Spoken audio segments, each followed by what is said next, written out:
hivi, ukiwa na tabia ya kuto kufurahia mafanikio ya mtu, maana yake na wewe unajifungia mlango, huwezi kufanikiwa. Ukishindwa kuombea watu wainuliwe, kwa sababu wakiinuliwa utaumia moyo, maana yake na wewe hakuna mtu atakayeinuliwa na Mungu kukuombea, na hata akikuombea maombi hayafanyi kazi. Kama hata sitakusaidia hizo pointi, Bwana asifiwe sana. Haleluya.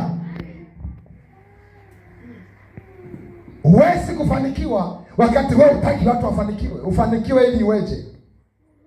Mungu wainua watu waende juu ili hao watu wainue na wengine. Jamani amen. Jamani amina. Sio unainuliwa juu alafu wanaotaka kupanda na wakanyaga washuke wapi? Chini. No, ukitaka kuinuliwa, furahia wanapoinuliwa wengine. Ukitaka kubarikiwa, furahia wanapobarikiwa wengine. Ukitaka Mungu akutumie kwa viwango vikubwa, furahia unapoona watu wanatumiwa na Bwana.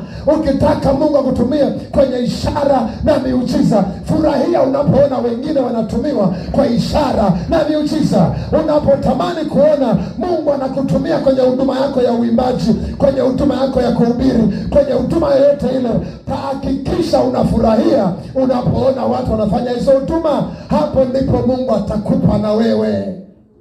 Lakini ukiinua wivu, vinyongo, unatamani waliopanda waanguke, utaanza kuanguka wewe. Alafu wao tabaki pale pale. Kazi bure. Wapenda tufurahie mafanikio wengine. Huo ndio moyo wa Mkristo. Jamani haleluya.